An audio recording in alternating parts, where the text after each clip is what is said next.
어떤 그러니까 주제 하나를 쭉 이야기를 하고 너무 늦지 않게 마치도록 하겠습니다. 지금 우리가 하는 공부가 어떤 공부인가라고 좀 이제 전체의 틀을 한번 뒤집어 보면 이런 공부죠. 원하는 게 있다라는 거죠. 원하는 것이 있을 때 이 원하는 거가 빈다, 기도한다는 거죠. 빈다고 해서 원하는 것이 얻어지지 않는다. 부처님 이렇게 말씀하시죠. 원함경이죠. 빈다는 거와 좀 다르게 바라고 있다. 이렇게 되었으면 좋겠어 라고 바라고 있다고 해서 원하는 것이 얻어지는 것은 아니다. 그러면 어떻게 해야 원하는 것을 얻을 수 있느냐라고 하면 실천을 해야 한다라고 그 실천이 필요하다라는 이야기를 했죠. 그 빠띠빠다 도닥금 이렇게 나타난 거죠.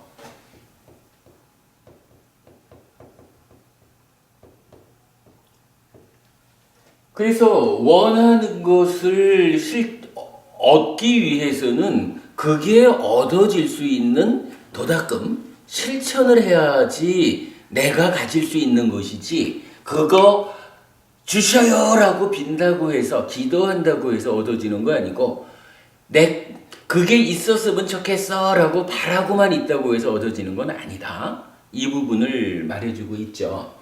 그런가 하면 이 실천이라고 하는데도 두 가지가 있었죠. 그래서 우리가 대표적인 예를 들었던 게 뭐냐 하면 통에다가 모래를 채우고 압착을 하면 실천 행위기는 하지만 기름을 머금고 있지 않는 모래를 압착해서는 기름을 얻을 수 없다.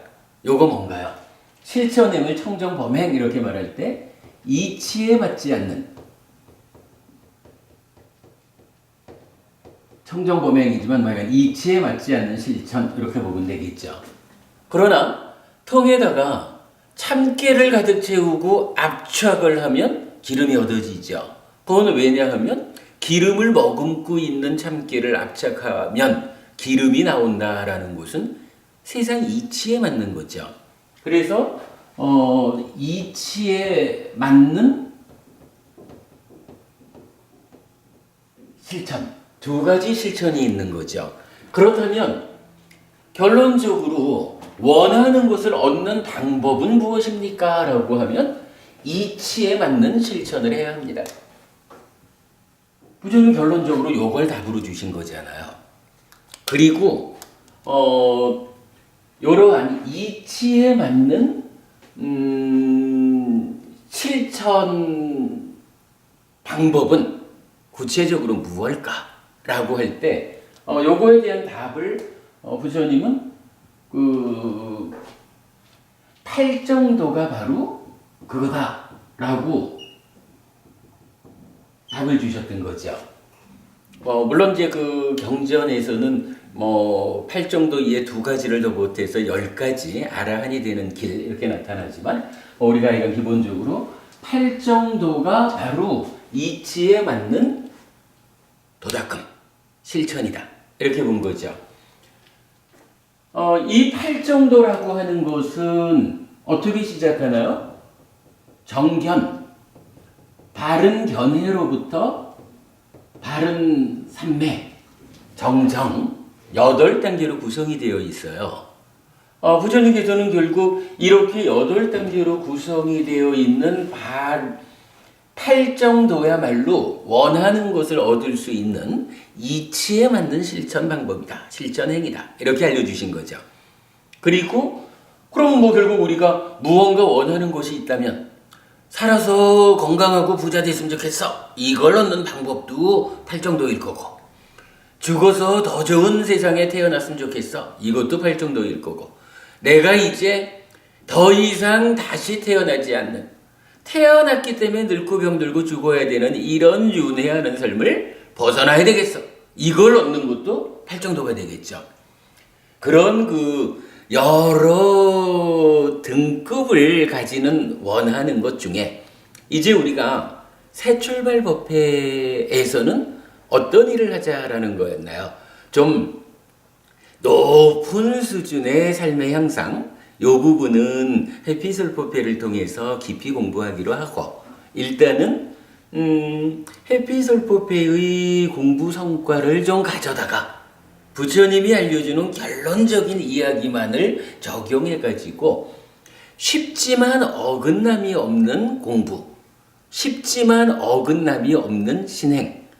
표현하자면 몇십 년 절에 다녔는데 막상 죽을 때 되면 내 삶에 대해서 성과라고 할 만한 게 없어. 다음 생에 대한 확신도 없어. 요렇게 되지 않고 정말로 내가 불자로서의 삶을 살았다. 내가 이러한 신앙생활을 했다라고 하면 거기에서 어긋남이 없게 성과가 그러니까 그 신행의 결과로 커다란 성과를 얻어야겠다라고 한다면 이 공부가 쉽기도 해야 되지만 가르침에서 어긋남이 없어야 한다라는 부분을 이제 우리가 주목한 거죠. 그래서 쉽지만 어긋남이 없는 공부라는 목표를 가지고 새 출발 법회를 시작했죠. 그러면 이렇게 원하는 것을 얻기 위한 이치에 맞는 방법으로의 팔정도가 8단계로 구성이 되어 있다면 이런 쉽지만 어긋남이 없는 신행을 위해서는 일단 뒷일은 좀 뒤에 두고 8가지 중에 시작이 되는 정견, 바른 견해로부터 시작을 해보자. 이렇게 공부의 방향, 주제를 잡은 거죠. 근데 사실은 이 바른 견해라는 것도 경전에서 보면은 참 여러 가지로 나타나잖아요. 그래서 우리가 좀 쉽게 접근할 수 있는 사는 이야기로의 바른 견해도 있고, 아니면 우리 삶의 저 내면의 이야기를 대상으로 하고 있는 바른 견해도 있고, 그렇기 때문에 새 출발 법회에서는 바른 견해로 출발하자라고 하면서도 그 출발을 어디서 할 거냐? 바른 견해가 다양하게 나타나지만 그 중에 참으로 바른 견해에서도 출발되는 바른 견해, 우리 삶의 향상으로 나아가기 위한 최초 단계의 바른 견해라고 할 것이 있지 않을까. 이래서 다양하게 나타나는 바른 견해 중에 우리가 어떤 걸 선택했나요? 빠야시경이라는 경전을 본 거죠. 빠야시경, D가니까요. 23번. 이 빠야시경이 바른 견해를 주제로 하는 경전이죠. 바른 견해 가운데 가장 출발이 되는 기본이 되는 바른 견해를 알려주는 경전이었죠. 이랬을 때 빠야시경이 알려주는 바른 견해가 무엇이었나요? 첫째로는 저 세상은 있다라는 거였죠. 그래서 저 세상이 있으니까 그 얘기는 우리가 산다는 곳은 3세에 걸쳐서 윤회하는 것이다 라는 것을 알려줬고요. 그런가 하면 두 번째로는 화생하는 중생이 있다라고 말을 했죠. 화생하는 중생 이래가지고 여기서 우리는 어떤 것을 보았느냐 하면 눈에 보이는 세상, 즉 인간과 축생이라는 눈에 보이는 존재들만 있는 게 아니라 하늘 사람들하고 아귀하고 지옥이라고 하는 보이지 않는 세상도 있더라. 그래서 부처님은 화생하는 중생으로서 무엇을 말해주죠? 우리가 3세 윤회하는데 이 윤회하는 세상은 5가지 갈래. 지옥, 축생, 아기, 인간, 하늘. 5가지, 그러니까 5도로 윤회한다. 요거를 보여주고 있었죠. 그런가 하면 빠야시경이 말하는 세 번째 바른 견해는 뭔가요? 업에는 과와 보가 따른다 하는 거였었죠. 그러니까 표현하자면 어빈 과보죠. 그러면 이 어빈 과보가 세 번째 바른 견해로 나오는 그 이야기는 뭔가요? 어떻게 우리가 이해를 했나요? 3세에 걸쳐서 윤회를 하는데 윤회하는 세상이 오도거든요.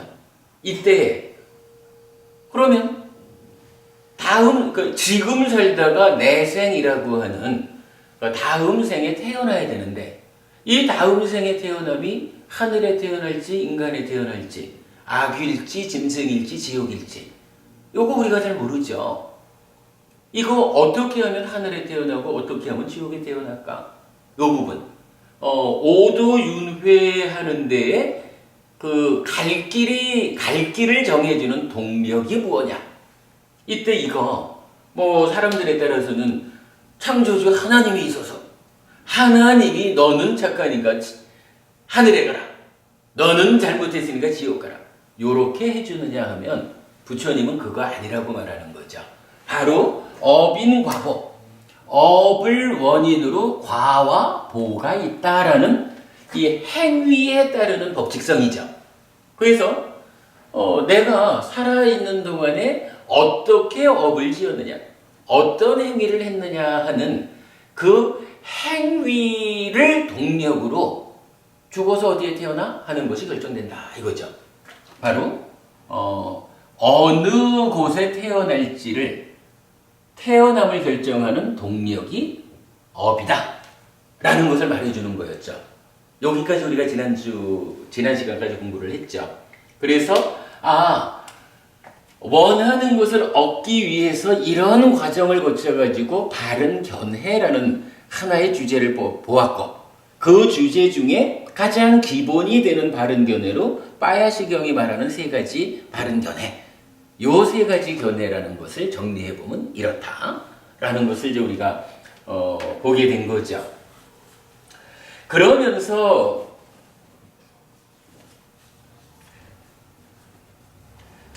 이제 여기서 사실은 좀 중복되는 이야기가 하나 나오는 게 우리는 주목했던 게 뭐냐 하면 저 세상은 있다라고 하는 요 첫 번째로 제시되는 바른 견해를 놓고 그렇다면 저 세상이 있다. 이 세상이 있으니까 이 세상으로의 삶을 마치면 저 세상에 태어나야 되는구나. 요 상황을 놓고 불교 신자인 우리는 어떻게 살아야 합니까? 라고 할 때 결론은 명확했죠. 이 세상, 그러니까 지금도 이익이 되고 행복해야 되고 그러면서 다음 생에는 더 좋은 삶이 이어지게 만드는 그런 두 가지 효과를 함께 제공하는 그런 업을 지어야 요게 올바른 행위다. 잘 사는 것이다. 라는 부분을 우리가 본 거죠. 그러니까 하여간 저 세상이 있다라는 것 때문에 내가 지금도 살아야 하고 다음 생도 살아야 되는데 사람들에 따라서는 지금만 좋으면 저 세상은 어째도 상관없어. 또 사람에 따라서는 저 세상이 중요하기 때문에 지금은 내가 좀 희생해도 괜찮아. 그러나 부처님은 요 두 가지 다 아니다라고 하는 거죠. 부처님이 제시하는 우리 삶의 이야기는 지금도 이익되고 행복해야 되고 다음 생에도 또한 이익되고 행복해서 더 좋은 삶이 이어지는 지금도 좋고 나중도 좋고 요렇게 사는 것이 참으로 잘 사는 일이다. 불교 신자는 그런 업을 지어서 그런 업을 원인으로 과와 보가 그걸 동력으로 좋은 세상에 하늘에 태어나는 것이다. 그 끝에 가서는 해탈하는 것이다. 이렇게 되는 거잖아요. 그랬을 때 이제 우리가 요거 알아보았죠. 그렇다면 어떠한 행위, 어떤 업이 지금도 이롭고 나중에도 이로운 이 몸으로도 행복하고 다음 생에서도 행복이 이어지는 그러한 행위일까라고 할 때 여기에 대해서 세 가지로 우리가 답을 찾아보았죠. 한 가지는 오계를 지키는 것이다 라고 보았죠. 오계를 지킨다는 이것은 이 힘으로 살아서도 행복하고 죽은 다음에는 더 좋은 삶이 이어지는 것이다. 두 번째로 요 오계보다 조금 확장된 개념으로 보면 10업을 어떻게 해요? 선업으로 지어야 한다. 10선업을 지어야 된다. 10악업을 지으면 안 된다. 이렇게 좀 확장해가지고 10가지로 착한 업을 짓는 것이 살아서도 행복하고 죽은 다음엔 더 좋은 삶이 이어지는 바로 그러한 업이다. 그러한 행위다. 이걸 보았고요. 여기에서 세 번째로 한 가지를 더 보았죠. 이제 5개를 확장해서 10선업이었다면 이 10선업을 좀 더 확장하면 뭐가 되나요? 여기서 다시 8정도가 나오죠. 그래서 불교 신자는 어떠한 삶을 살아야 됩니까? 라고 하면 5개를 지키는 삶입니다. 10선업입니다. 8정도를 실천하는 삶을 살아야 합니다. 이러한 삶이 어떠한 의미를 갖습니까? 저 세상이 있다라고 하는 우리 삶의 현실을 놓고 내가 어떤 업을 지어서 더 좋은 하늘에 더 좋은 세상에 태어날 것인가? 끝내 해탈할 것인가? 요걸 놓고 바로 그거. 다음 세상에 잘 태어나기 위해서 금생은 좀 괴로워도 괜찮아? 요런 거 부처님 생각 아니고 어쨌거나 살아서도 행복하고 죽은 다음에 더 좋은 삶이 이어지는 그러한 이중적으로 행복을 제공하는 그런 업이 바로 이거다라는 거. 그 부분을 이제 우리가 공부의 중심에 놓은 거죠. 제가 요 얘기를 하면서 중복이라는 이야기를 한 거는 사실은 이렇게 이런 의미의 업으로 나타나는 8정도가 사실은 여기 이치에 맞는 실천행으로도 이미 나타나 있죠. 이제 이런 점에서 좀 중복되는 점이 있다. 그러나 전체적으로 우리가 공부하는 내용은 이렇다라는 것을 보았죠. 이렇게 이제 불교에 대한 어떤 커다란 눈이라고 봐도 좋을 거예요. 이제 이런 정리를 한 상태에서 지난주에는 이제 우리가 어떤 공부를 했나요? 지난주에는 요거 화생하는 중생이라는 부분을 좀 주목했죠. 그래서 요 화생하는 중생을 보니까 하늘 사람도 화생이었고요. 아귀도 죽은 뒤에 벌을 받는 존재 이렇게 나타났었고, 지옥이라는 세상도 있었고, 그 다음에 또 하나가 어떤 인간들 그랬죠. 그리고 어떤 인간들은 누굴까라는 부분은 사실은 경전에서 잘 찾아지질 않는데, 우리가 주목했던 것이 지난주에 이제 두 가지를 보았잖아요. 하나는 아따나띠아 경이 있었죠. 아따나띠아 경 어떤 경이었나요? 사왕천의 왕인 사천왕들이 부처님한테 부처님 제자분들을 사왕천에 있는 일부 못된 무리들이 갈 때는 같이 가고 설 때 같이 서고 앉을 때 같이 앉고 누울 때 같이 앉는 우리 주변에서 하는 표현으로 치면 귀신 들린 것과 같은 빙의된 이런 해코지를 사왕천의 일부 못된 무리들이 부처님 제자들에게 그런 해코지를 한다면 불러주십시오. 부르라고 하십시오. 우리가 가서 막아주겠습니다. 마치 인간의 삶으로 볼 때 폭력배가 쫓아와서 해치려고 하면 112에 전화해가지고 경찰 아저씨 도와주셔요 하는 것과 같은 그런 의미로 아따나띠아 경을 보았죠. D가니까요 32번 경이었죠. 그러니까 요거는 어쨌든 사왕천 또는 사천왕의 도움을 받자 이런 의미였었죠. 그런가 하면 또 한 가지는 뭐였었나요? 가문경 이래 나왔었지만 직접 그러니까 그랬죠. 여기 아따나띠아 경에서 사천왕이 말하는 그때 요 사왕천의 무리들을 비인간이라는 말로 표현을 했었죠.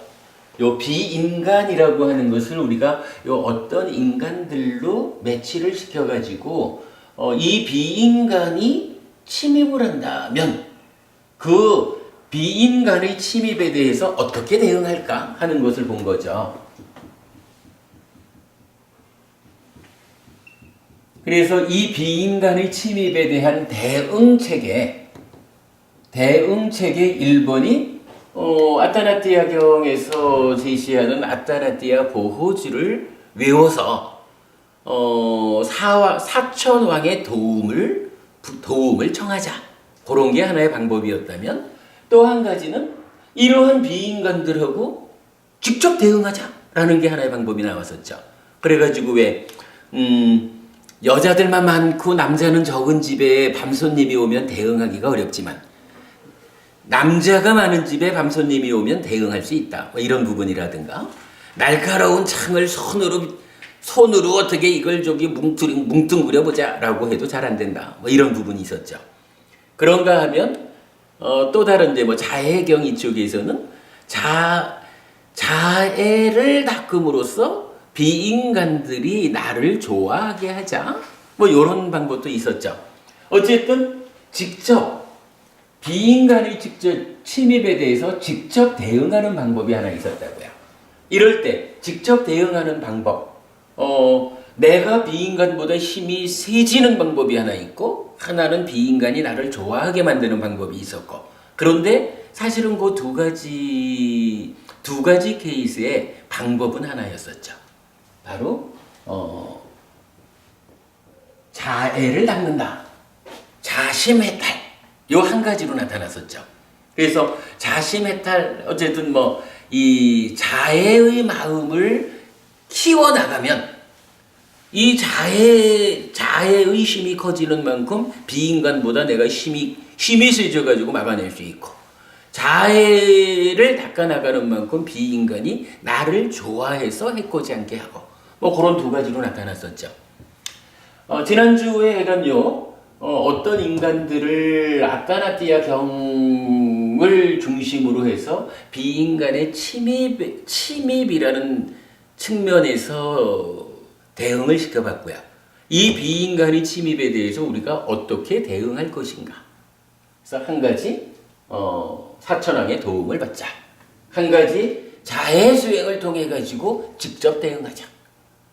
비인간보다 힘이 더 세지거나 아니면 비인간이 나를 좋아하게 만들어서 그들의 해코지를 막아내자. 이런 거였었죠. 여기까지를 놓고 이제 오늘 수업을 예고를 했죠. 그렇다면 뭐 사천왕의 도움을 받자라는 적어야 뭐 그냥 그 경전에 나오는 아타나티아 보호주를 읽으면 된다라는 거니까 뭐 특별한 게 아니겠죠. 뭐 경찰의 도움을 부르는 거와 같은 거니까 뭐 특별한 방법이 아닐 거예요. 그러나 실제로 이제 우리가 정작 해야 되는 일이라면 무엇일까라고 하면 경찰의 도움 이전에 내가 직접 나를 보호할 수 있는 힘을 기르는 거죠. 그래서 자애라고 하는 이 수행과 관련한 공부를 해야 되겠다. 어떻게 하면 내가 스스로 자애의 마음을 키워가지고 비인간의 침입으로부터 나를 보호할 것인가? 이 부분에 대한 공부를 오늘 하자 그랬죠. 뭐 여기까지가 뭐 이건 전체적으로 지난 몇 주 동안 우리가 공부한 내용을 잘 요약을 하게 된 것 같아요. 자, 오늘은 이제 자비시사 사무량심이 무엇일까?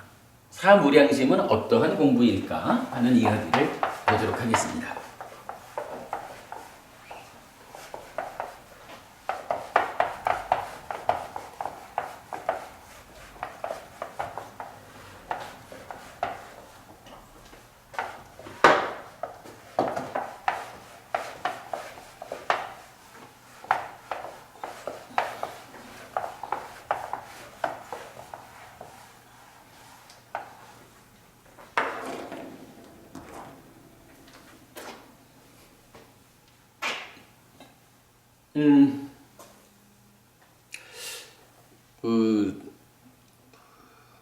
우리가 이제 불교 공부를 하자 치면 제시되는 길이 몇 가지가 있죠.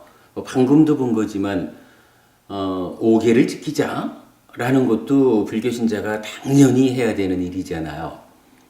그런가 하면 우리가 말하는 세 가지 공덕행 이럴 때도 오계를 지키는 거, 보시하는 거, 수행하는 거 이렇게 나타나듯이 오계를 지키는 삶에다가 보시라고 하는 또 하나의 삶의 방법이 나타나거든요. 반복하는 거지만 오계가 가지는 힘은 인간에 대응을 해요. 오계를 지키는 삶은 살아서도 인간의 대우는 받게 해주고 죽어서도 최소한 인간으로는 태어나는 거죠. 오계를 지키는 사람이 지옥 간다거나 짐승으로 태어난다거나 악귀 세상에 태어날 일이 없는 거예요.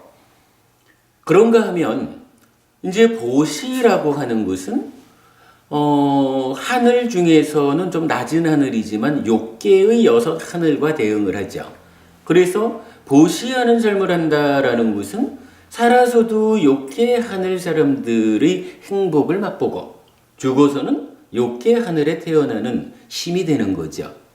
물론 이제 이때 그 오계를 좀 더 적극적으로 지켜내는 요거는 보시 세 가지가 있죠. 제시, 법시, 무외시. 그 중에 무외시가 바로 오계를 지키는 일. 그래서 오계를 지킨다라는 것은 얼마나 적극적으로 지켜내느냐에 따라서 단순히 오계인가 하면 이게 한 단계 올라서서 보시행이기도 한 거죠. 오계와 보시는 이렇게 연결되는 거죠. 그런가 하면 이런 오계를 지키고 보시하는 데 이어가지고 또다시 이제 수행이라고 하는 개념이 나타나죠. 이게 이제 불교적인 삶이죠. 그럴 때에 이 수행이라고 하는 것은 또 어떤 것이 있을까 좀 봐야 되거든요. 제가 그동안 공부 과정을 통해서 정리를 해봤는데 수행이라는 것을 세 가지 정도로 좀 말할 수 있을 것 같아요. 첫째는요, 우리 왜 계속해서 생각해야 하는 것이 있죠. 그래서 불, 법, 승, 계와 보시와 생천, 하늘의 태어남. 이래가지고 불법승 삼보를 계속 생각하는 거 하고 계와 보시와 생천이라고 하는 요거는 사실은 차제설법이라고 알려지는 거잖아요. 요 불법승과 차제설법인 세 가지 합해가지고 여섯 가지죠. 요 계속해서 이 여섯 가지를 계속해서 생각하는 것이 경전적인 표현에 의하면 요렇게 생각하면서 머문다라는 표현에 좀 주목해서 보면 계속해서 생각하는 여섯 가지 요것도 수행이구나라는 이해를 할 수가 있어요. 그런가 하면 이제 그보다 좀 한 단계 높아진 개념이라고 할까요? 이제 우리가 어디에 머물까? 방금 이야기로는 계속해서 생각해야 하는 그 여섯 가지, 그거를 생각하면서 머물자 이러잖아요. 이제 한 단계 높아져서 내가 어디에 머물까라고 하면 경전은 여기서 자비희사 사무량심 또는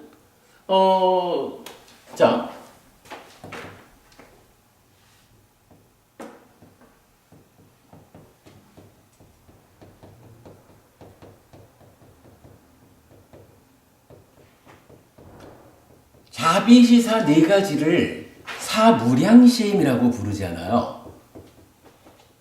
그러니까 이러한 마음이 무량하다. 끝없이 이렇게 펼쳐지라는 얘기잖아요. 근데 이 사무량심이란 말이 같은 말로는 어떻게 표현되냐 하면 사범주라는 표현이 나타나요. 사범주. 청정한 머문. 그러니까 자비희사 사무량심 이럴 때는 내 마음이 자비희사라는 네 가지에 대해서 끝없이 펼쳐져라. 한 개가 없어야 된다. 요런 이야기인데 요거를 다르게 표현하면 자비희사라고 하는 요 네 가지의 그 성스러운 마음에 내 마음이 그 성스러움에 머물러야 한다. 라고 말해줘요. 근데 이제 경전은 요거 머문다라고 하는 요 단어가 뭐 여러 군데 쓰이겠지만 이제 좀 주목해서 보면 좀 전에 말씀드렸듯이 6가지 계속해서 생각해야 하는 그것을 생각하면서 머문다. 요렇게 사용되는 점. 그리고 이제 자비희사, 사무량심에 요거를 사범주, 성스러운 머문 요런 표현으로서 이러한 상태로 머무십시오라고 알려주거든요. 요거 요 머무는 훈련을 하는 거 바로 수행 이렇게 되는 거거든요. 그러니까 수행이 계속해서 생각해야 하는 6가지를 계속해서 생각하는 것도 수행이고 자비희사 사무량심을 닦는 것도 수행이에요. 그리고 수행하면 그래도 또 한 가지 있죠. 불교 수행에서 요 2가지 수행 말고 또 한 가지 뭐가 있을까요? 기본적으로 뭐 불교 수행하면 사념처, 그러니까 사마타라고 말하는 것보다는 사념처, 사마타, 위파사나 이렇게 말해줘야 되겠죠.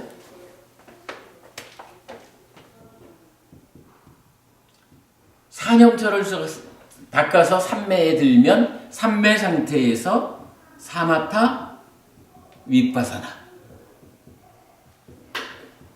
그래서 불교 수행을 한마디로 나타내면 사념처에 의한, 그러니까 사념처에 의해서 성취되는 삼매 위에서 사마타와 위파사나를 닦는다. 이렇게 이제 설명이 돼요. 그러면 요 앞에 이제 계속해서 생각해야 하는 6가지가 있죠.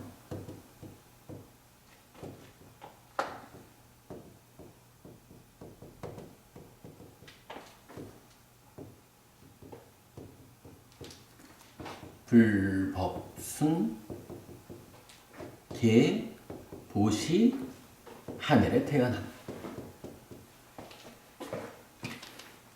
우리 요 사념처 수행도 뭐 시작부터 뭐 까야누파시 위하라티 해가지고 몸에서 몸을 놓치지 않고 관찰하며 머문다라는 요 말로 시작을 하죠.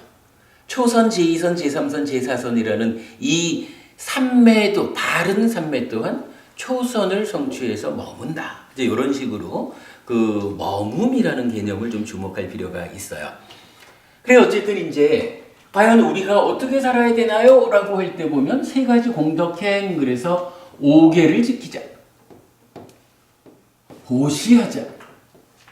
3번째 수행하자. 3가지 공덕행이거든요. 근데 이 수행이라고 하는 것이 첫째로 6가지를 계속해서 생각하자. 2번째 사무량심을, 자비희사 사무량심을 닦자. 3번째 사념처 사마타 위파사나에 의해서 해탈하자. 요렇게 이제 그 커다란 줄기를 볼 수가 있어요. 자, 그러면 지금 이제 우리가 하자는 얘기가 뭐냐 하면 비인간의 침입에 대응하기 위해서 자비희사 사무량심을 닦자 이 얘기잖아. 자비희사 사무량심. 그러면 제가 말을 꺼낸 게 뭐냐 하면 자비희사 사무량심이란 불교 안에서 어떤 위치를 갖는 것일까? 자, 요 얘기를 이제 잠깐 설명을 드리자면 부처님의 전생 이야기가 경전에 있거든요. 부처님 전생 이야기가 주로 어떻게 나타나나요? 뭐 가지각색으로 안 나타나겠습니까? 뭐 가지각색이라는 게 뭐 표현하자면 전생에 뭐 사슴으로 태어나서 저거 원숭이로 태어나서 저거 뭐 이런 이야기죠.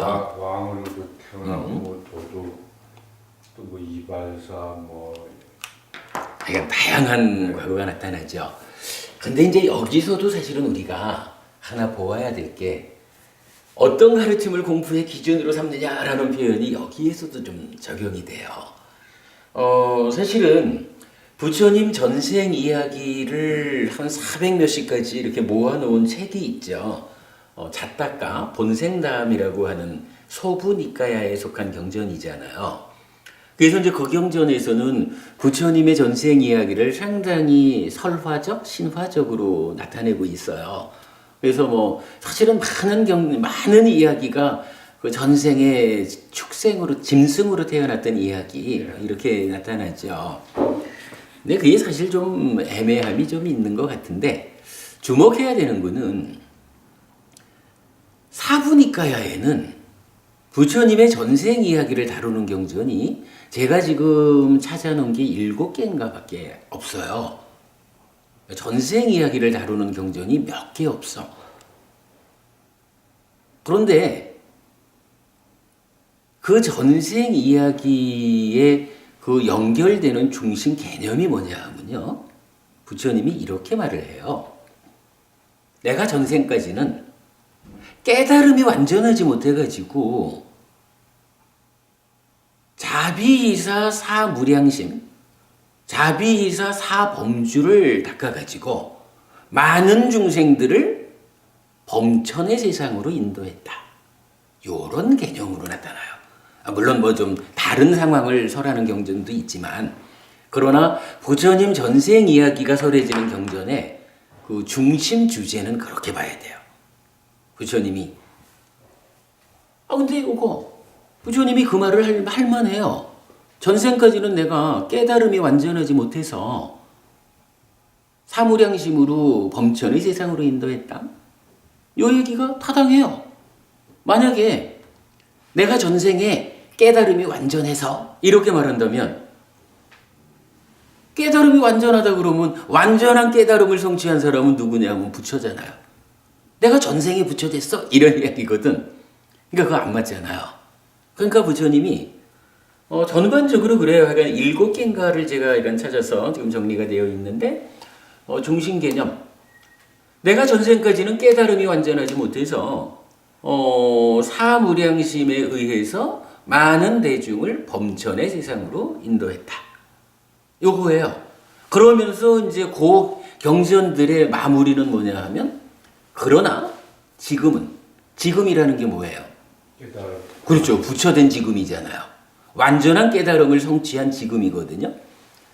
지금은 열반으로 직접 인도하는, 열반으로 직접 안내하는 가르침을 설한다. 이렇게 말하거든요. 그리고 그 열반으로 직접 안내하는 가르침 8정도 이렇게 나타난다고요. 요거 사실은 좀 시사하는 바가 크죠. 불교를 보는 사실은 중요한 맥이거든요. 이 얘기를 하는 거예요. 전생에는요,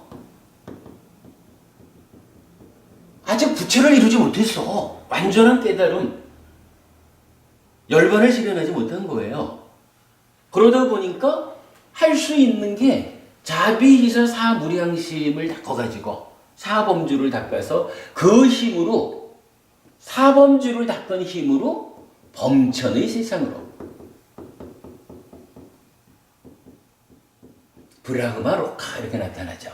범천의 세상으로 안내했다. 이때 이 범천의 세상이 뭐냐 하면 범천의 세상이 색계, 무색계 하늘이에요.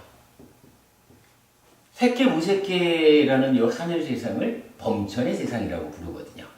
요거 색계, 무색계, 요거 어떤 세상인가요? 뭐 우리가 중생을 3계라고 해서 욕계, 색계, 무색계 이렇게 말할 때 요거를 좀 우리가 구분을 해봤죠. 여기 욕계라고 하는 세상은 어떤 세상이냐 하면 몸 밖에 있는 물질적인 거에 대해서 내 거라고 하는 그거를 이제 까마 욕이라고 하잖아요. 그래서 욕계의 삶을 우리가 뭐라고 하느냐 하면 소유의 삶이다라고 뭐 우리 법회에서 이렇게 표현을 했죠. 그런가 하면 새끼라는 세상은 몸과 마음으로 이루어진 요 나를 나여라고 보는 그러한 삶이죠. 무새끼라고 하는 삶은 몸까지는 내려놓았는데 몸에 대한 집착은 벗어났는데 마음에 대해서는 아직까지 요 마음이야말로 참으로 나의 자아지 이렇게 붙잡는 거잖아요. 새끼 무새끼 요거는 몸까지 포함해서 볼 거요, 마음만 볼 거요 이런 차이지만 일단 기본적으로 몸 밖의 것에 대한 소유라는 개념을 벗어난 거죠. 요 새끼 무새끼라는 요 세상은 존재의 삶이라. 범천의 세상이라고 하는 거 바로 이런 소유에 따른 소유적인 삶에서 발생하는 괴로움으로부터 벗어난 오직 존재에 내재한 괴로움만이 남아있는 고러한 세상, 범천의 세상 이렇게 말하는 거거든요. 그러니까 어쨌든 자비이사 사무량심을 닦아가지고 사무량심을 가르쳐가지고 이제 더 이상 소유 때문에 몸 밖의 것에 휘둘려가지고 괴로운 그런 것으로부터는 벗어난 새끼 무새끼 존재의 삶으로 이끌었다 요거거든요. 그러면 이제 경에서 말하는 이제는 그죠? 전생까지는 저랬는데 이제는 어떻게 하나요? 열반으로 직접 이끄는 괴로움을 가르침을 설하잖아요. 그러면 열반으로 직접 이끄는 가르침은 무엇이죠? 팔정도 이랬잖아요. 그 팔정도가 뭐예요? 팔정도 요거 표현을 달리하면 사념초가 팔정도의 정염이잖아요. 7번째인 거. 사념초 정염에 의해 가지고 업을 제어하고 삼매를 성취하면 정정이라는 바른 삼매가 된다고. 그러면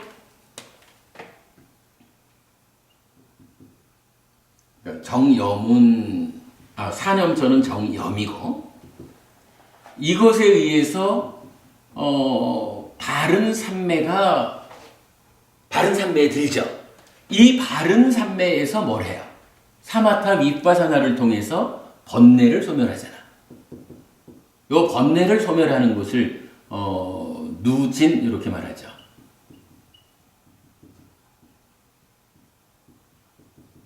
그래서 뭐 누진통, 누진명 이렇게 말하는 게 사마타 윗바사나에 의해 가지고 번뇌를 깨트리는 작업이라고요. 그러니까 이제 전생까지는 범천의 세상으로 이끌었다. 존재의 삶으로 이끌었다. 그런데 이제 금생은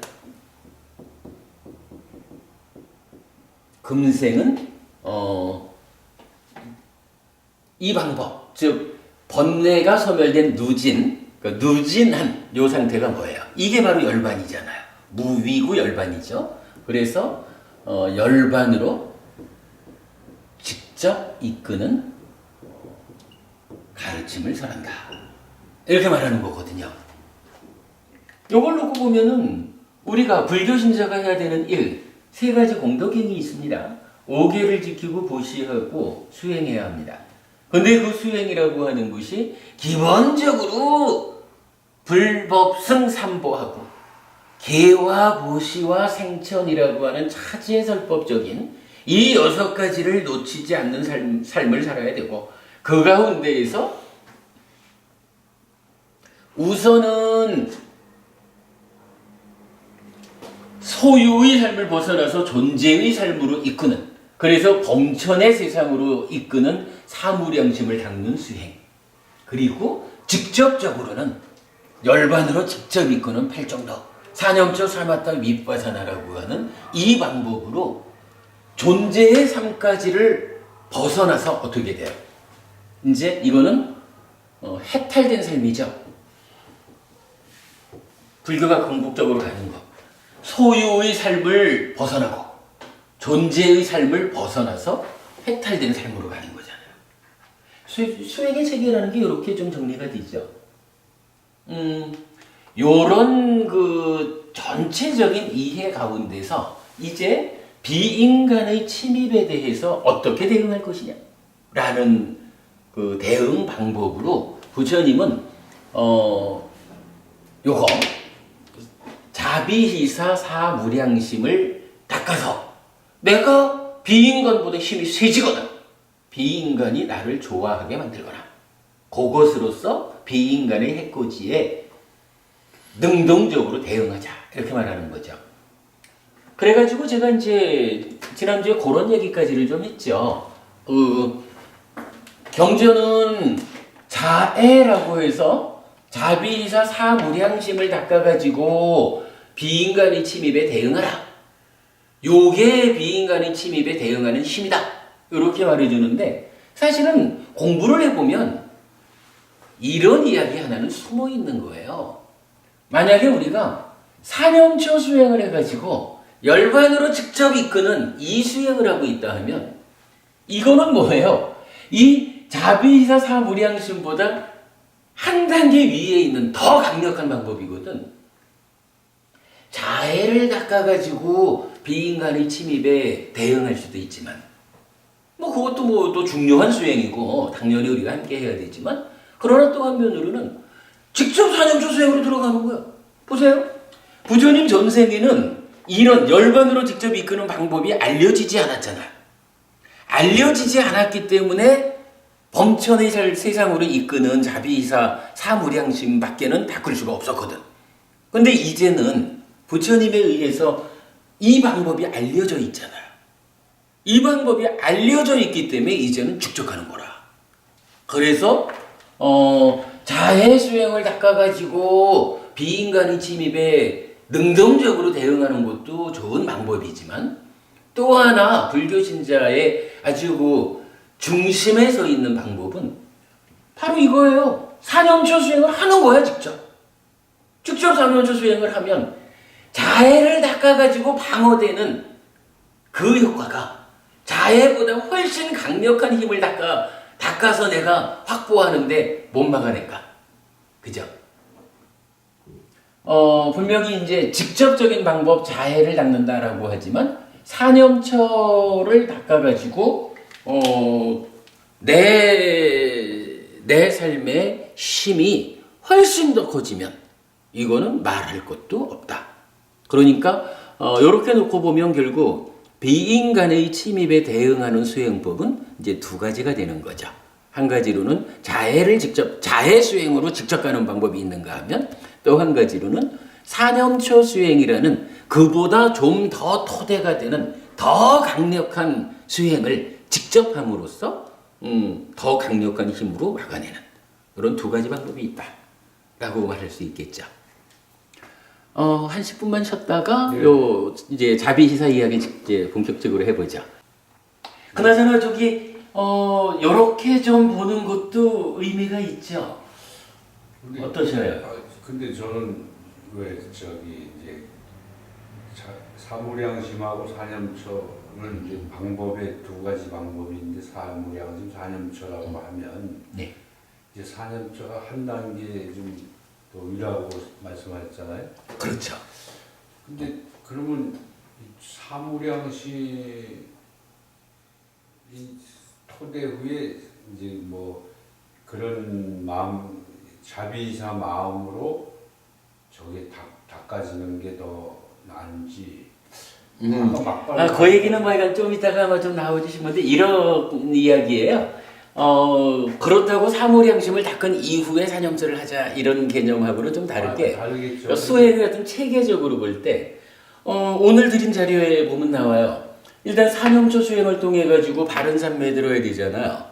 초선, 제2선, 제3선, 제4선 그 위에 자심해탈, 비심해탈, 희심해탈, 사심해탈에서 그 왜 자해를 통한 심해탈 이 부분이 또 그 바른 산매의 한 형태로 무색게 하고 제4선하고 중간 단계로 나타나기도 하고 그러기 때문에 요거를 뭐 꼭 이 사무량심을 닦은 이후에 사념처를 한다 이런 개념은 아니고. 아니 그게 아닌데 그러면 사무량심 그 사무량심을 이제 할 필요가 없지 않겠냐. 그래서 사념초로 막바로 가게 되면 그럴 수 있죠. 그럴 수 있는데 이게 이제 이런 측면으로 봐야 하지 않을까요?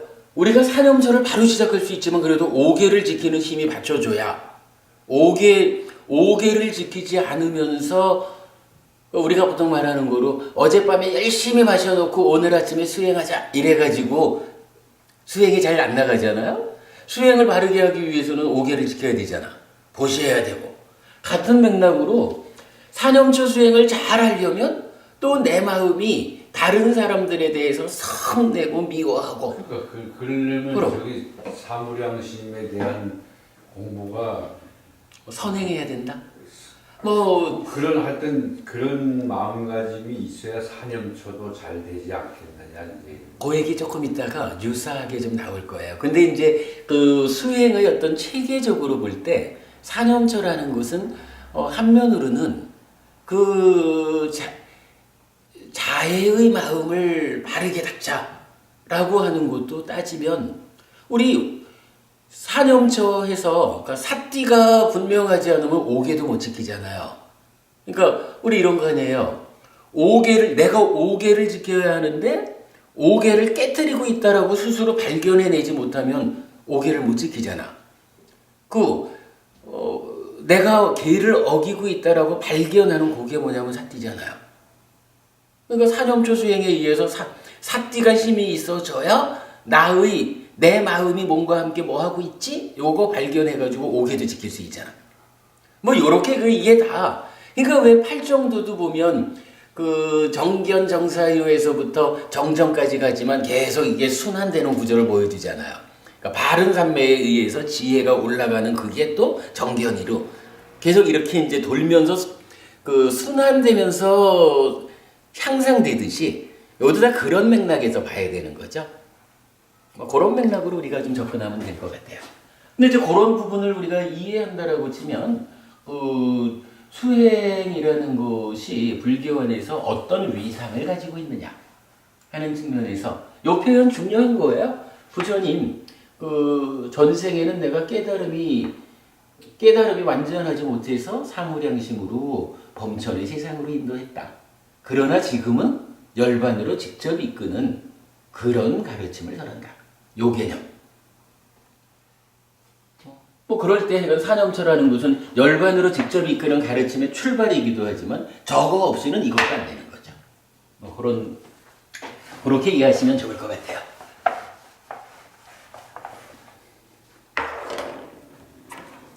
자, 어쨌든 자비희사 사무량심에 대해서 한번 알아보겠습니다.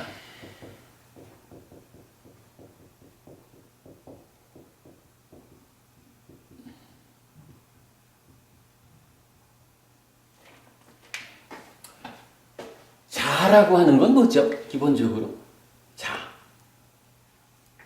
사랑한다라는 말, 사랑 자자를 쓰잖아요. 자라고 하는 것은 기본적인 개념은 다른 생명, 남이죠. 그러니까 행복하게 해주자.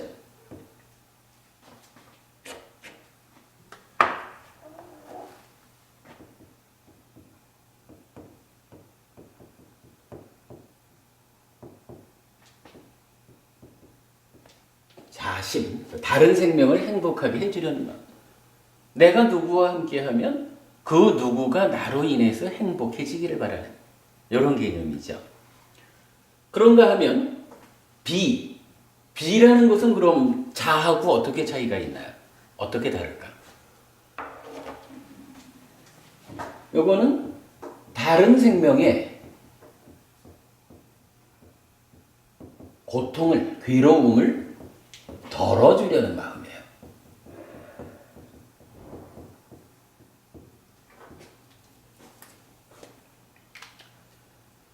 누군가가 나로 인해서 더 행복하기를 바라는 것. 그런데 누군가가 지금 괴로움을 겪고 있어요. 고통을 겪고 있어요. 이럴 때 그가 나로 인해서 그 고통이 줄어들기를 이렇게 말하는 거를 비라는 말로 해요. 그래서 요 자를 자애라고 보통 말을 하죠. 그리고 비를 뭐 연민 이런 식으로 표현을 하고 있죠. 그런가 하면 이제 희라고 하는 것은 함께 기뻐함이라고 말을 해요. 사는 평정심, 흔들리지 않은 이런 거겠죠. 자비시사에 대해서 기본적으로 이렇게 보면 좋을 것 같아요. 자, 자비시사 사무량심하고요, 사념처 사마타 위파사나를 형태적으로 이게 어떻게 다를까라고 본다면 우리 이렇게 한번 주목해 볼 수 있지 않을까요? 자비시사라고 하는 것은 어떻게든 누군가 나 아닌 너가 필요하죠. 그래서 내가 너를 행복하게 해주자. 내가 너의 아픔을 덜어주자. 내가 너의 기쁨을 함께 하자. 너의 기쁨을 내가 함께 기뻐하겠다. 내가 너하고 있을 때 평정심을 잃지 않겠다. 뭐 이런 거잖아요. 그러니까 자비시사 사무량심은 기본적으로 관계에 적용되는 말인 거예요. 관계. 근데 사념처 사마타 위파사나라는 건 뭐예요? 사념처는 기본적으로 내가 나의 만호가 몸과 함께 지금 무엇을 하고 있을까? 나의 만호의 현재를 발견하는 것이 사띠고, 그 사띠를 힘있게 하는 게 사념처잖아요. 그리고 사마타 위파사나, 당연히 그거는 나의 내면으로 들어가가지고 내면에서 발생하는 요 번뇌의 문제, 탐진치의 문제, 요거 해결하는 게 사마타 위파사나잖아요. 그러니까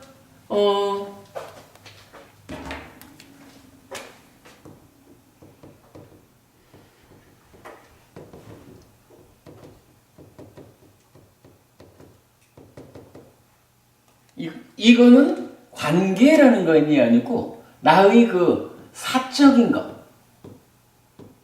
내적인 것, 이런 측면으로 좀 구분해서 볼 수가 있어요. 그래서 관계 가운데서 어떻게 하면 나와 함께하는 다른 생명들을 나로 인하여 행복하게 해주고, 나로 인하여 그들의 고통을 덜어주고, 그들의 기쁨을 내가 함께 기뻐하고, 그들의 문제, 그들의 영향으로 인해서 내가 내가 흔들리지 않기를, 이런 관계 가운데에서 어떻게 나를 유지할까? 그러니까 이 관계 가운데 내가 어디에 머물까 해서 성스러운 머문, 이렇게 이제 사범주 나타나는 거잖아요.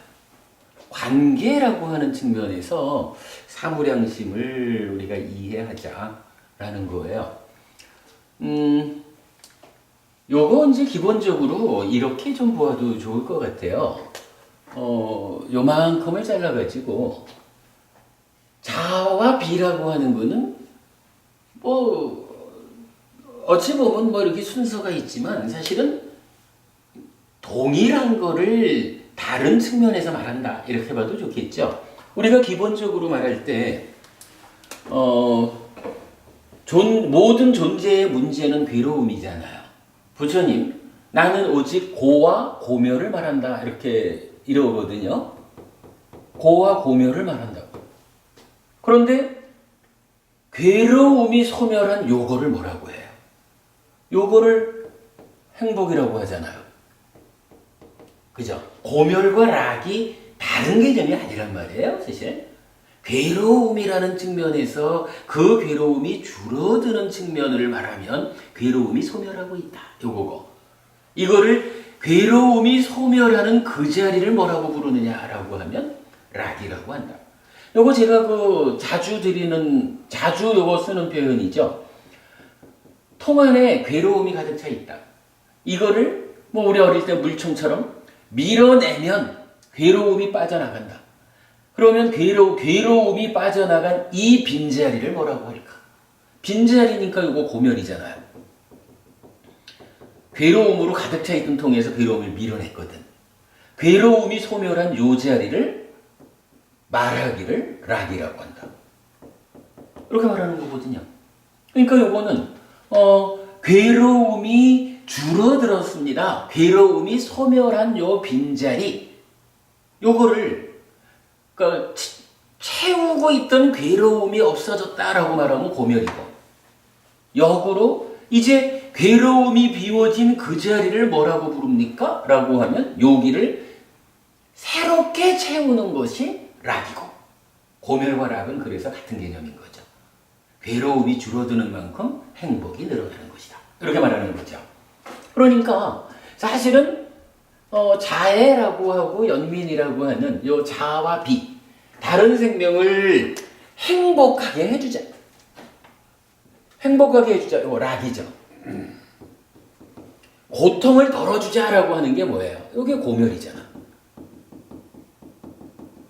그죠? 이렇게 같은 개념으로 봐야 되겠죠?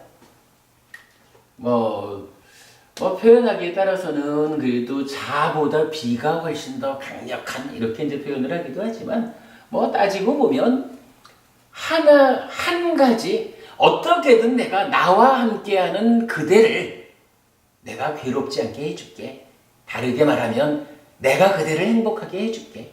요런 마음으로 나를 채우자 하는 거 결국은 자라고도 말하고 비라고도 말하지만 합해진 개념으로 이 자비라는 게 그거죠. 그렇게 이해를 하면 좋을 것 같고요. 그런데 이제 요거 괴로움이든 고멸이든 즐거움이든 이제 나와 함께하는 그대를 이렇게 해주고 싶어요. 그런데요, 만약에 말입니다. 우리가 이제 보통 말하는 거로 사촌이 땅을 사면 배가 아프잖아요. 사촌이 땅을 샀다라고 하는 것은 그 사촌의 입장에서는 굉장히 행복한 기쁜 일이잖아요. 그런데 만약에 사촌이 땅을 사니까 배가 아파. 아이고, 저놈은 저 땅을 샀네. 이렇게 되면 그때 이 사람이 그 땅 산 사촌을 위해서 정말로 그를 행복하게 하고 그의 고통을 덜어주려는 이런 마음을 일으킬 수 있을까? 우리가 살아가면서 사실 그런 거거든요. 사촌이 땅 사면 배가 아프다라고 하는 이런 심보를 가지고 있으면 땅을 샀다라고 하는 것으로 인해서 그 사람이 행복해졌잖아요. 그 사람이 행복해지면 어떻게 되냐 하면 내 배가 아파. 내 배가 아파지는 걸 감수하면서 내가 그가 땅을 사기를, 이런 마음을 갖는 게 현실적으로 어렵거든요. 예를 들어서 땅을 샀어. 땅을 샀는데 그 땅이 어떻게 좀 좋은 경우가 돼가지고 뻥튀기 해가지고 부자가 됐어요. 그럴 수도 있지만 경우에 따라서는 땅을 샀는데 사기를 당했다든가, 아니면 땅을 사기는 샀는데 중도금만 내놓고 그 잔금을 내지 못해가지고 땅을 도로 뺏긴다든가. 요거는 땅 산 사람 입장에서는 굉장한 고통이잖아요. 그럴 때 그 고통을 당하는 사람한테 사촌이 땅 사면 배가 아파, 요런 마음을 가지고 있는 사람이, 야, 저 사람이 지금 참으로 큰 어려움에 처했구나. 아이고 쌤통이다, 이렇게 되지. 내가 그 괴로움을 덜어줘야지 해가지고 발벗고 나서 가지고 사기당한 거 풀어주고 이래야지 않잖아요. 이거 아주 의미 있는 개념이, 어서 오셔요. 우리 아직 공부가 안 끝났어요. 어서 오셔요. 아시는 분이죠? 네. 그래서 일단 이제 기본적으로 말이죠. 이렇게 다른 생명을 행복하게 해주자, 다른 생명의 고통을 덜어주자, 락, 고멸, 요걸 하려면 나의 내면이 사촌이 땅 사면 배 아파. 이래서 아이고 배야 이러다가 뭔가 문제가 생기면 쌤통이다. 요런 심보를 가지고는 이런 자비의 마음을 일으키질 못하는 거예요. 그러니까 이제 자와 비라고 하는 이 두 가지 성스러운 머뭄을 갖기 위해서는 내면에서 나의 심보가 바뀌어야 되는 거라. 이제 더 이상 사촌이 땅 사면 배 아파 이게 아니라 사촌이 땅을 샀어 그러면 이야 잘됐다 축하한다 그간 그렇게 열심히 살더니 땅을 샀구나 이렇게 땅 산 사촌을 위해서 정말로 축하하고 함께 기분 좋아하고 요런 마음이 내 안에 있어야 그 마음 위에서 당연하지 않겠어요? 네가 땅을 사니까 내가 좋아 아이고 신바람이나 이래야 그래 땅 사 하고 다른 사람이 땅을 사서 행복하게 되기를 바라는 거죠.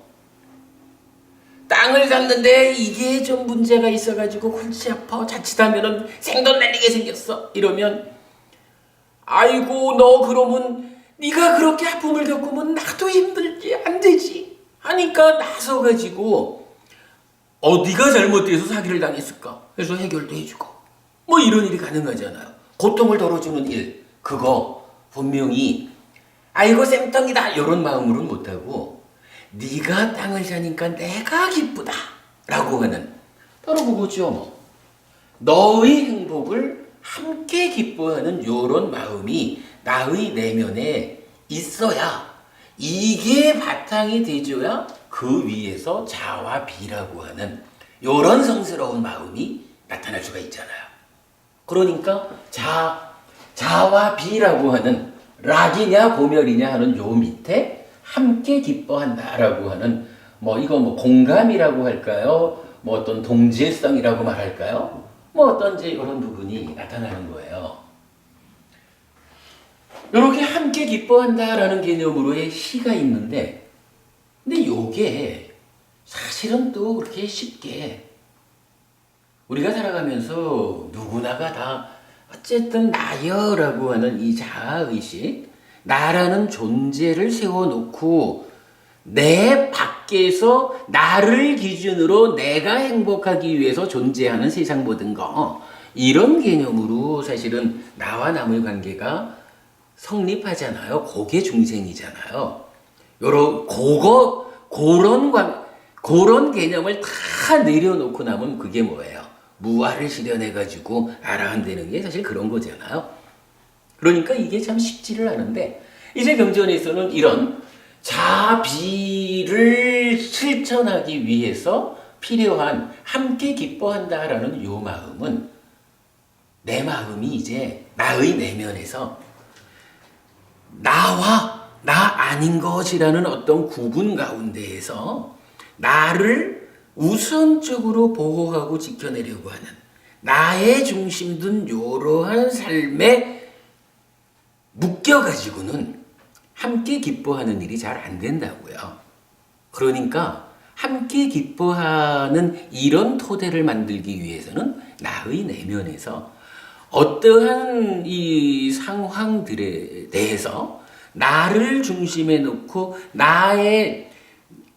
나를 중심으로 한 어떤 기준에서 어긋나면 흔들리는 이런 흔들림이 있어가지고는 진행되질 않는 거예요. 그러니까 함께 기뻐하기 위해서는 무엇가 필요해요? 평정한 마음. 웬만해서는 어떠한 상황이 닥쳐와도 내가 흔들리지 않는 거예요. 나라는 존재성을 내세워가지고 아이고 나보다 잘 되니까 샘도 좀 나고 요래 가지고는 안 되는 거예요. 그래서 이제 우백가라고 보통 말하죠. 평정이라는 것이 받쳐줘야 되거든요. 이 평정이라는 게 경전에서는 어디까지를 가냐 하면요. 우리 지난주 사생과 오도라는 그 내용이 맞지마니까야 12번 사자후에 대한 큰경에서 인용했었잖아요. 그 경전에서 보면 부처님이 고행하던 시절 이야기가 나타나요. 그 고행하던 이야기의 마지막 부분에는 어떤 장면이 나오냐 하면 내가 이 정도로 평정을 닦았다라고 이 평정에 대한 이야기가 나오는데 뭐 고행할 때니까 이제 아주 지치고 힘들잖아요. 그래가지고 그 지치고 힘든 상태에서 이제 풀밭에 이제 탁 누워 있는 거예요. 양치는 아이들이 와가지고요.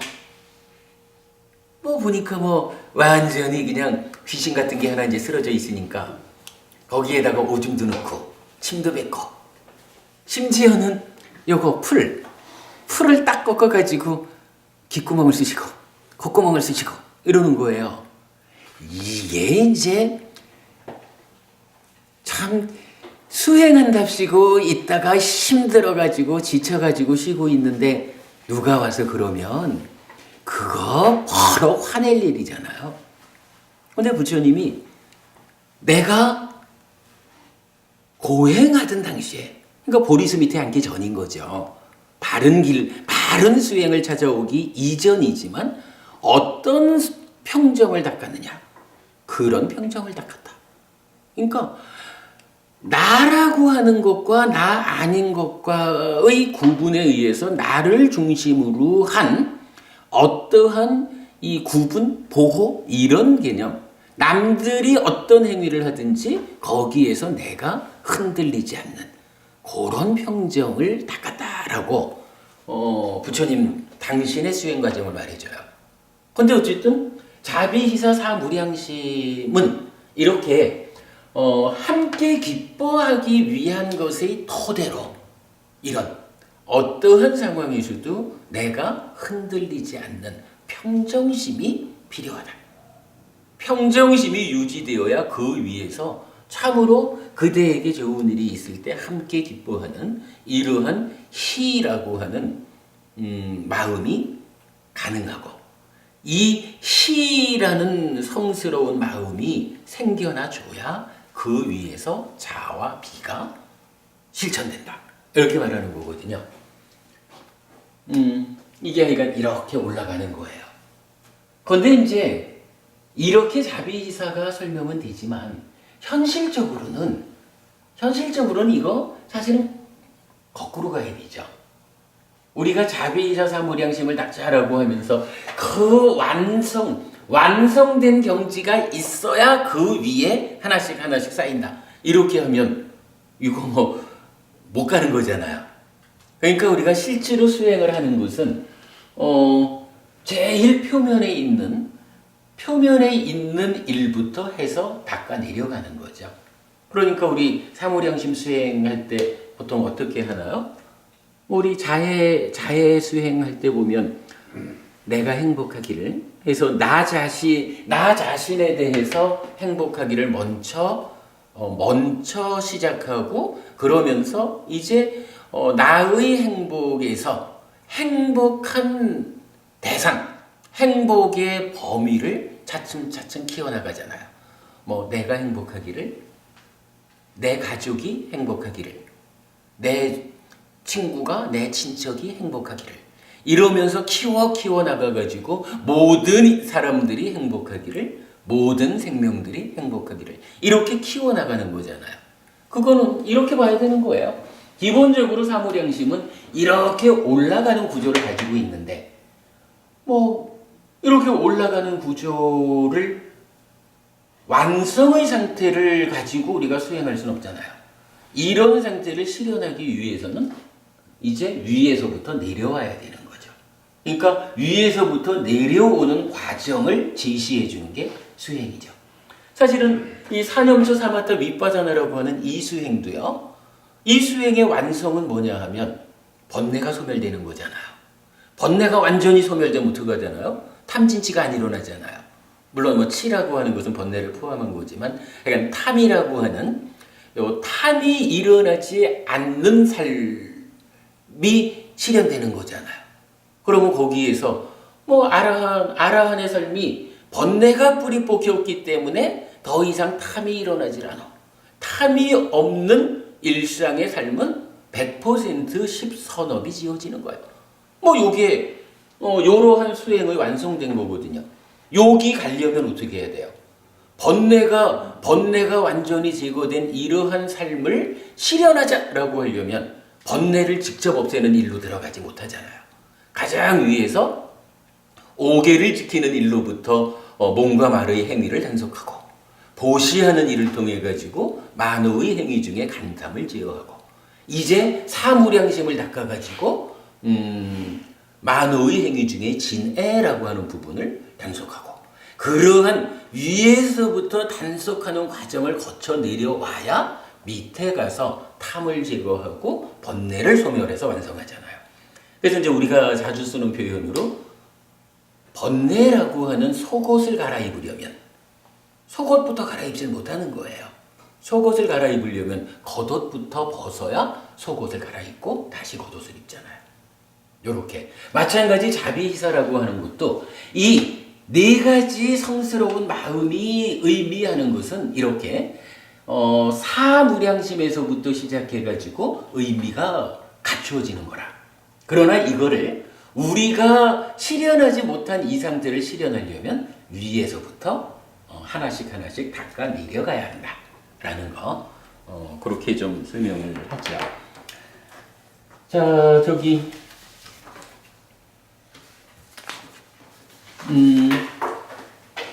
다른 이야기를 하다 보니까 시간이 너무 많이 갔는데 제가 한 가지만 좀 보고 마치도록 하겠습니다. 사무량심에 대한 오늘은 그 불교 교리상에서 사무량심이 어떤 자리를 차지하고 있는가 하는 것을 좀 설명드린 거로 하고요. 자 오늘 드린 자료 중에 요 자해경이라고 된 경 있죠.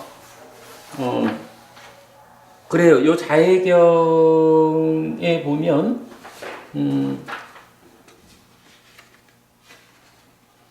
요 자해경 이야기는 다음 주에 할게요. 다음 주에 하고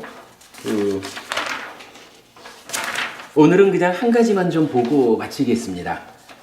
자, 그 5페이지로 갈게요.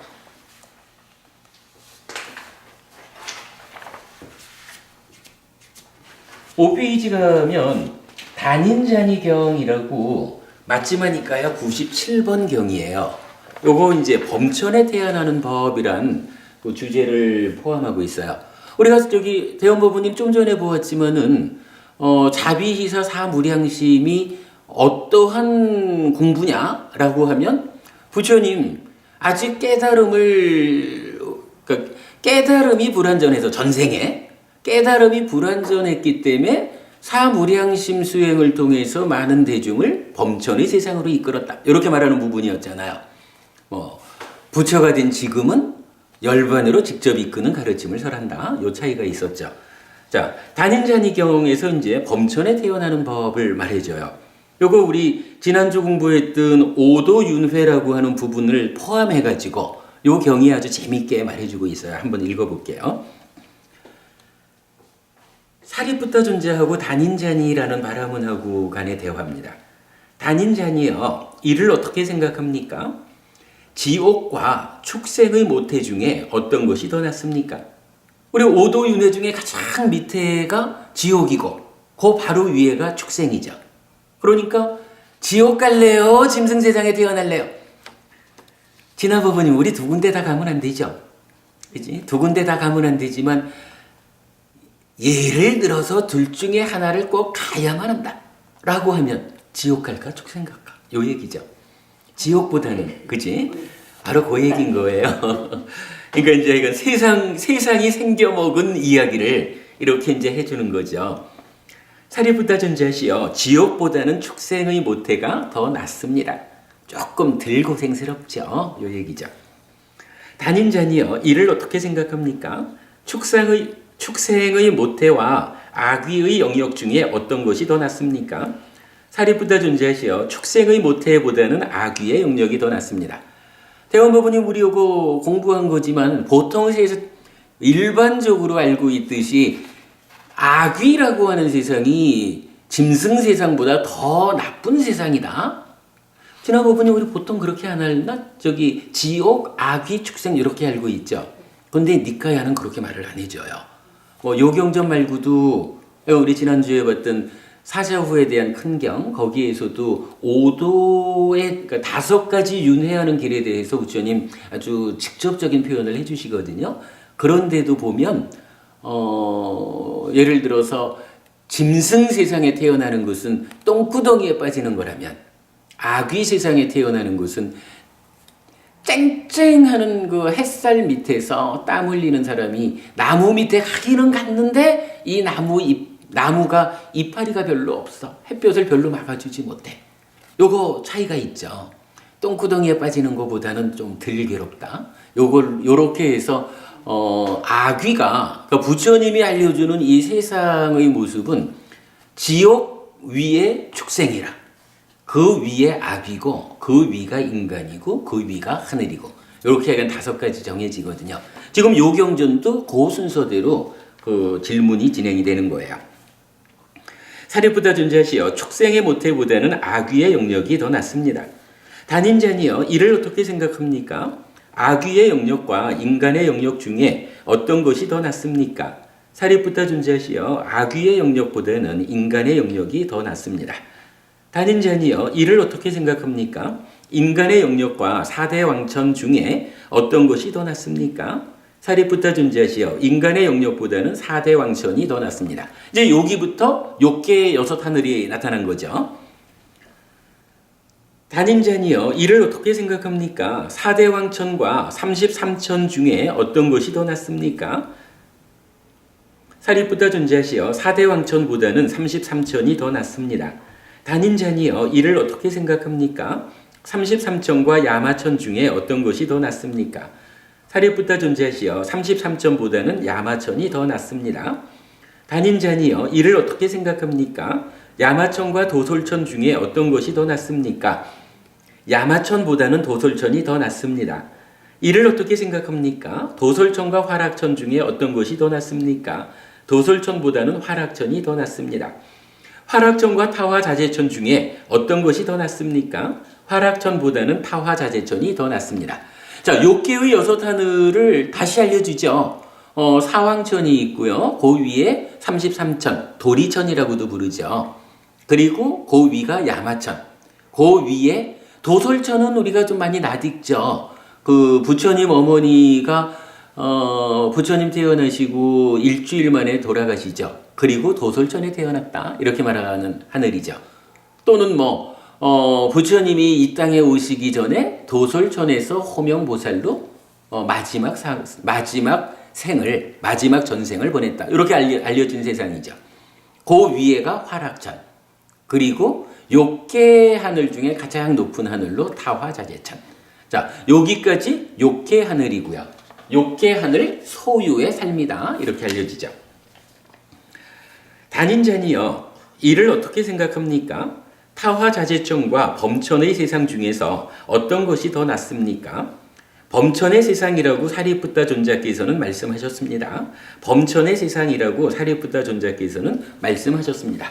자, 여기서 이제 우리가 범천이라는 이야기 계속 공부한 거죠. 바로 어디 갔나? 지웠네. 욕계, 색계, 무색계라고 하는 3계 중에 욕계는 소유의 삶, 그리고 색계, 무색계라고 하는 존재로서의 삶의 영역, 요거를 합해가지고 범천의 세상 이렇게 말해주는 거죠. 그러니까 이제 여기서 질문은 타화자재천이라고 하는 욕계의 가장 높은 하늘을 말해놓고 이제 욕계의 세상을 넘어선 색계, 무색계의 하늘하고 욕계의 끝인 타화자재천하고 어디가 더 좋습니까? 이렇게 물은 거고 단인자니는 사리푸타 존자께서 가르쳐 주셨습니다.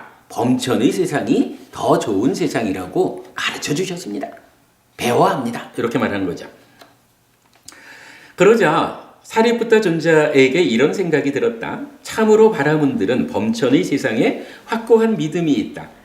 요게 지금 부처님 제자는 이라고 말하는 게 아니고 바라문이에요. 지금으로 치면은 힌두교 신자들 요 얘기예요.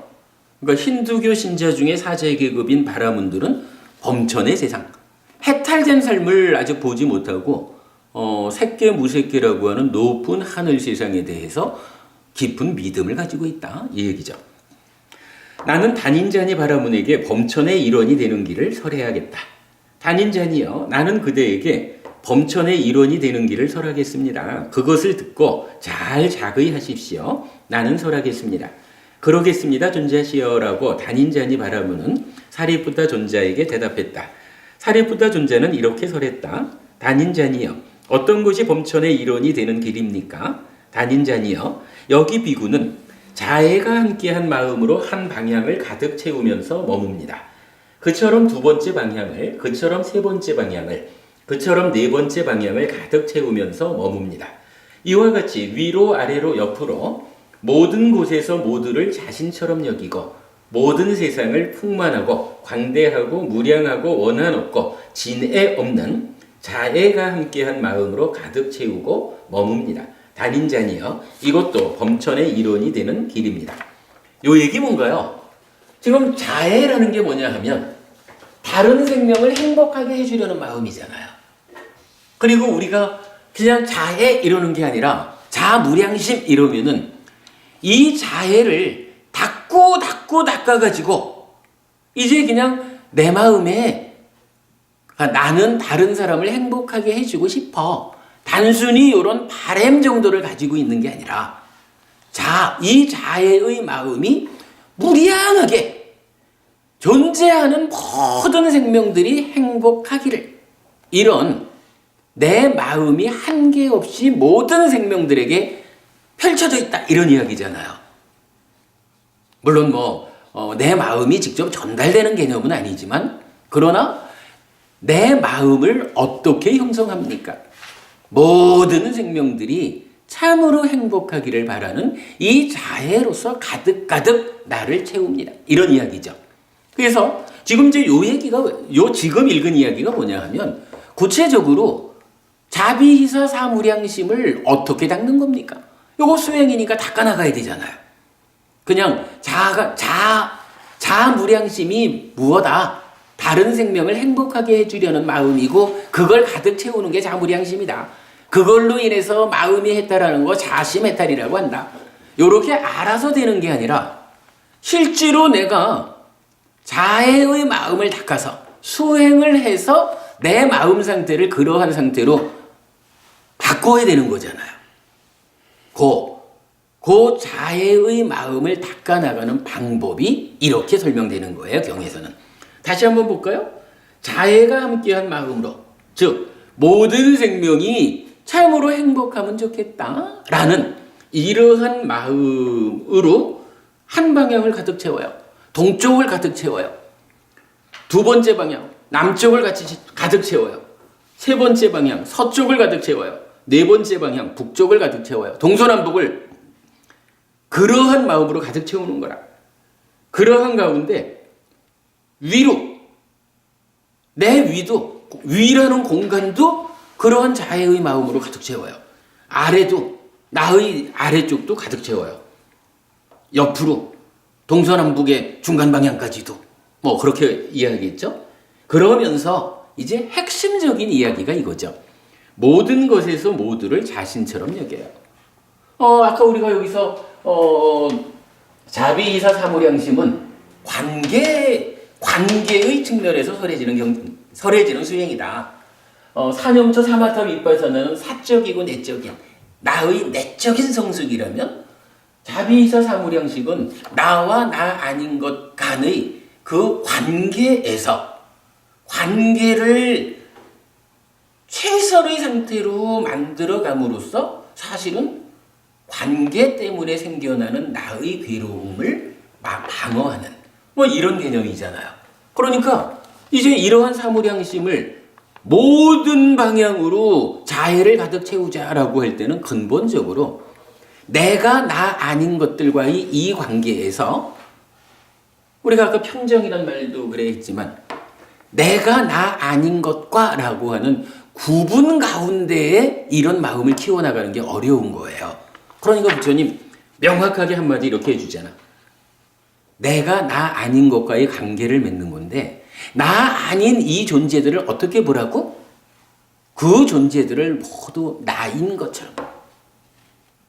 요 표현이 사무량심, 그 사무량심을 닦는 데 있어서 저는 핵심이라고 봐요.